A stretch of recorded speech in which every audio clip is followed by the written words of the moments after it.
Welcome to the SBR NHL Double Play of the Day video for Thursday, February 13th. I'm Ian Cameron with Adam Booth. We are back for our second show this week, and our second show at our new time slot. Again, noon Eastern time is when we're with you now, 3 days a week, giving you our plays of the day in NHL action.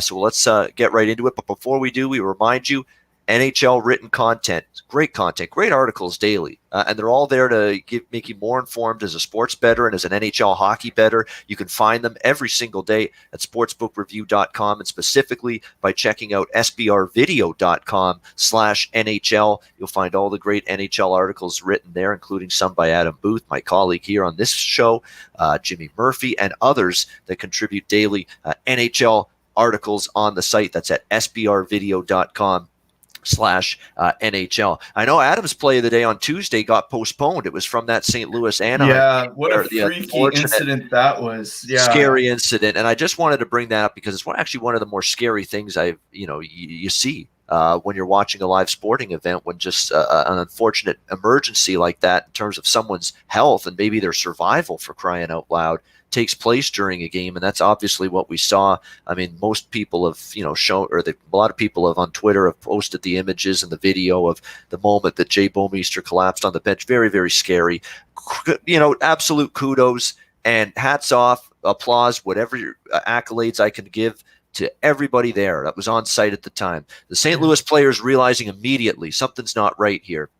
And when Bouwmeester obviously fell to the floor, so they were waving people over. The doctors, the EMTs, the trainers on both teams reacted immediately to that incident, and it's probably the difference. And it might just to save the guy's life, because the quick reaction was everything in order to get Jay Bouwmeester back to the state that he's in right now, where he's obviously had to go to the hospital, but he was able to communicate with his teammates, with his coaches, and looks like he is going to be fine. It's just a question of they're going to have to wait and hold him out of the lineup till he gets his heart rate returning to normal, that kind of stuff. So there wasn't because I had a buddy who had something like this happen in junior hockey when he was playing in Alberta, and that was career ending. I mean, he probably wouldn't have gone to the show or anything like that, but it was a situation where, like, there was no, you're not going to continue to play, season's done, you might not play again. So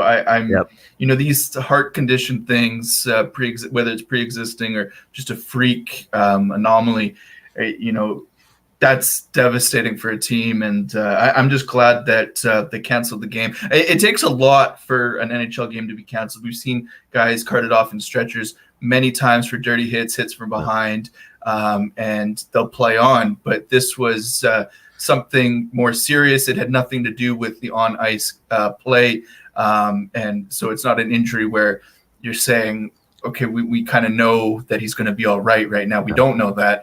And so I'm glad they just canceled the game, and it was the right move. It's called being courteous, it's being understanding, and it's being respectful. And especially when it's the team. Well, it's not 5 minutes left in the game either. It's the first period, and it's like the focus and the climate of a hockey game. Remember, it's entertainment. These are games for entertainment, even though there's a professionsionalism and it's a big deal. It's a game, and no, I'm absolutely glad that they canceled it. It was the right call. Very, very, very smart move to do that. And you're right. In the case of Jay Bouwmeester, just before we get on to our plays here, is one last thing is because of his age. That's something to consider too in terms of whether an imminent return is realistic. Because maybe for a guy that's in his 20s, maybe you leave a wider door open for him to come back from a thing like this. But Jay Bouwmeester is going to be 40, I think, pretty soon. Like, he's really on the tail end of his career right now. And well, that's what I mean. And it just might make it a little bit more difficult in terms of his road to recovery, if he makes a road to recovery in terms of NHL being on the ice and playing recovery. I mean, so definitely thoughts and prayers to him, and hopefully the road to recovery is underway for Jay Bouwmeester after a very scary incident the other night in Anaheim. So let's turn our attention now to the plays for this Thursday card. Let's start with Adam Booth, as we normally do. He's going to the New York Islanders matchup against the Nashville Predators, courtesy of SBRodds.com. Make sure you're checking out sbrodds.com daily for the best number and price with all your wagers. We've got Nashville -140, home favorites, total 5.5 or 6, depending on where you shop in terms of the full game total. But Adam going with a rare team total, it looks like, here for the play of the day. Liking this New York Islanders offense that, and you know what? I cashed a play of the day winner on Tuesday with the Flyers and the Islanders over the total. And I mentioned it on that show. The Islanders are scoring right now. Offense is working. Adam thinks it's going to work again. I certainly wouldn't argue with this play, Adam. Why do you like the team total over for the Isles? Yeah, so we've seen coming out of the All-Star break for the Islanders side of things that the offense is contributing every single night, even in their losses. The one game that they weren't able to, contribute on the scoreboard was in Tampa. They lost 3-1. Tampa is the hottest team in the league since mid-December. I mean, Buddy just reminded me that they're 9-0-1 in their last 10, and even dating back before that, they've just had some unreal streaks of games here. So you don't really, if Tampa's playing well on both sides of the puck, then you don't take too much away from the Islanders on not being able to score. And then they've shut down some other good offense. They left Pittsburgh with 2 in Tampa, and then 1 held them to a single goal the other night in Pittsburgh. So I don't grade that game as being, signs of a struggling offense for the Islanders. Even in their their one loss to the Canucks, in overtime, still were able to put 3. They've just been contributing on that offensive side, which is not something that they're known for historically. And the one reason that I think we have a 2.5 at a very nice number today is the expectation that the Predators still have a deep core defenseman. They still have depth on the offense where they can back check and, good skaters on 4 lines. And they still do have 2 excellent goalies. But all season long, we have not seen it for a large enough stretch to say Predators are finally playing like a playoff team where they can shut down, like we've seen from, the Canucks even, or Boston, last night. Those just 2 examples last night.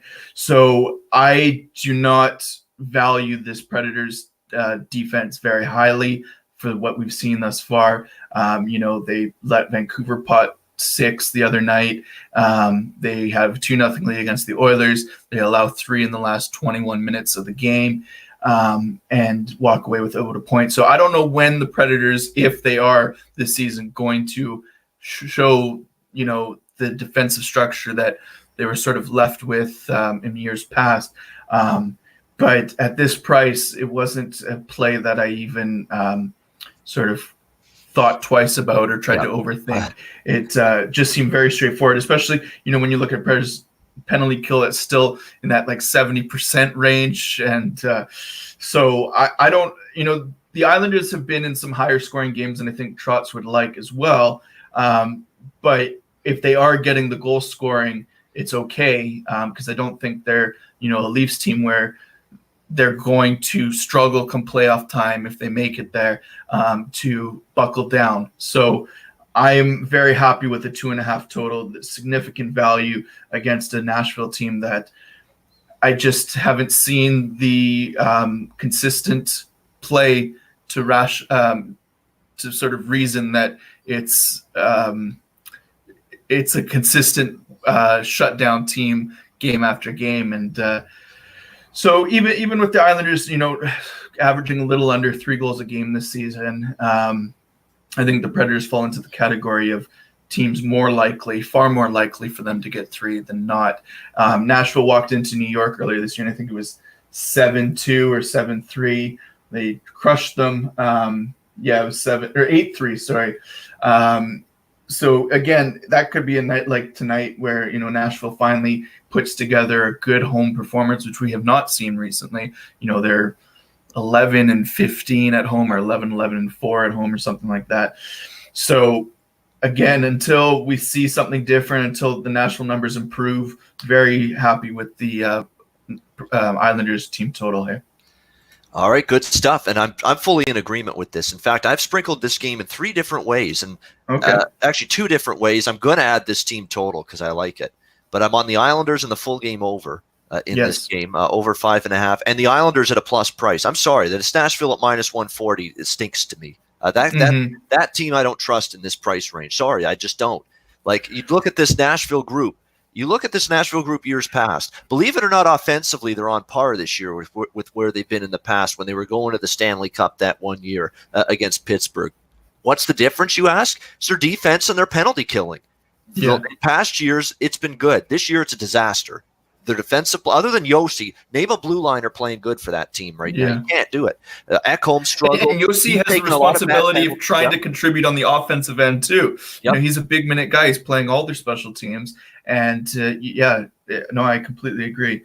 And I was going to add, what was I going to add? Oh yeah. So as far as pricing goes, I'm like you. I'm also on the Islanders money line, and it should be between plus 100 and plus 110 here.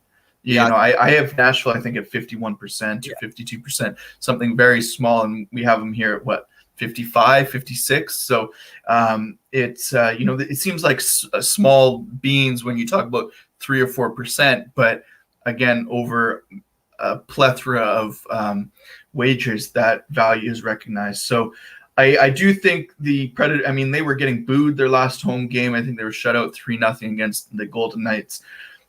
That's not going to continue. Eventually, they will put together a good home performance. And, if the Islanders aren't ready to go, Nashville can capitalize. But, again, we're looking at the criteria leading into the game. And so I am all for the value with the Islanders here.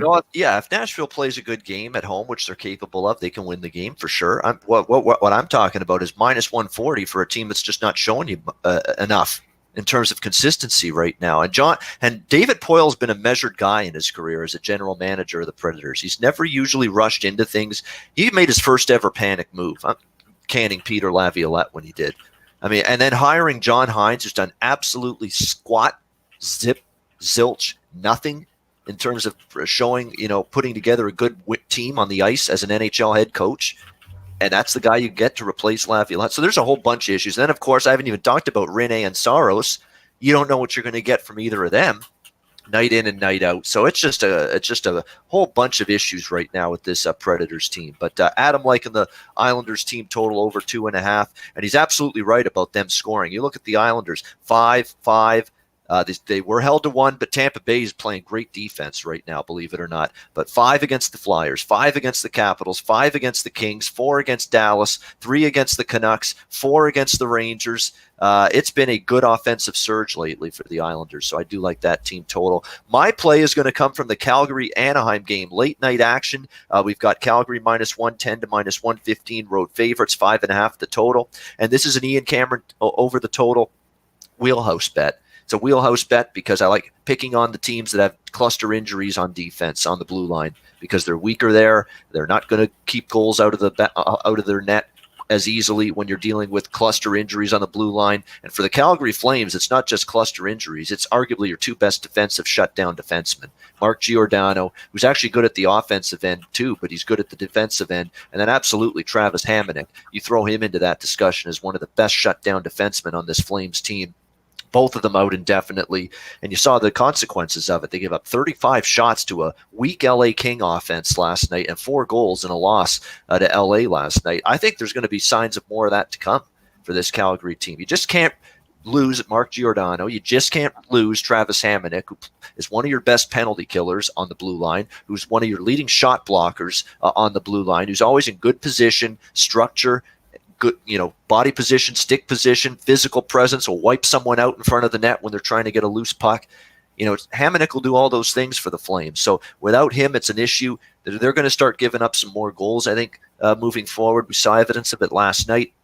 That's also why I was on the over in that Calgary-LA game last night with those two teams. And it's why I'm back on it tonight. And Anaheim's capable offensively. And on the flip side, Anaheim's defense continues to come and go. Their goaltending from Gibson and Miller's been mediocre at best. Calgary's offense is rolling. As much as the concerns I have for their defense are very real, their offensive strength right now is very real. This Calgary Flames team, they've gone 5-0 to the over in their last 5 road games, 9-1-1 to the over the last 11 against division foes, 7-2 to the over. their last 9 against the Western Conference. Their current offensive form is really strong. They scored 3 last night. They scored 6 against San Jose. They scored 6 against Vancouver. Each of those games going over the total here to start this road trip. Anaheim can give them up. And let's not forget, before the scary Jay Bouwmeester incident happened the other night, that St. Louis Anaheim game was already 1-1, 6 minutes into the game. So that was already on a trajectory, that game to go over the total with the way that game started. So I think it's a bargain. I think it's a great number. I think it makes total sense from a handicapping perspective and from a roster standpoint with the way the Flames are gutted a little bit on the blue line right now. So for me, play of the day, let's go for 2 in a row. It had been a slump. We got the slump buster win Tuesday night with the Flyers game and the Islanders going over. Let's hope we can get on a little bit of a hot streak here. Calgary, Anaheim over 5.5 plus 100 for my play of the day. Yeah, I think if you're looking at that game, it's probably the best part of taking that game. I haven't got halfway through the card yet, so not sure what I'm going to do for that one. But the Anaheim price is interesting to me. I think they opened a little bit plus money. It's moved down slightly, but not sure what to make of it with Calgary off a back-to-back. I'll be totally honest with you. I could see this being 4-2 Anaheim. I could see it being 4-2 Calgary. The side's tough. I'm reluctant to go against Calgary after they lost to LA. That could be a wake-up call. But back-to-back with Talbot in net, who's the weaker goalie compared to Riddick. I could see Anaheim scoring. I just prefer the total than the side. I've got absolutely no opinion whatsoever on the side. Yeah. I agree with you there. Yeah, and the Anaheim on that road trip, the goal scoring did start to come in a bit. So I could see it going a number of ways there with the 3-3, overtime game as well. Great, Ian. I love it. Good stuff. All right, so there's our video for today to recap, Adam. New York Islanders team total over 2.5 minus 121, and I'm on Calgary, Anaheim over 5.5 plus 100. That'll wrap up our show for today. Thank you to everyone for tuning in. Thanks to everyone in the chat. Give the show a like and a thumbs up if you enjoyed it. And a reminder, sbrvideo.com/NHL. Check it out daily for all your NHL content for Sportsbook Review. For Adam Booth, I'm Ian Cameron. Have a great Thursday. Good luck with all of your wagers, and we'll be back Saturday at noon Eastern time for the next edition of the SBR Double Play of the Day.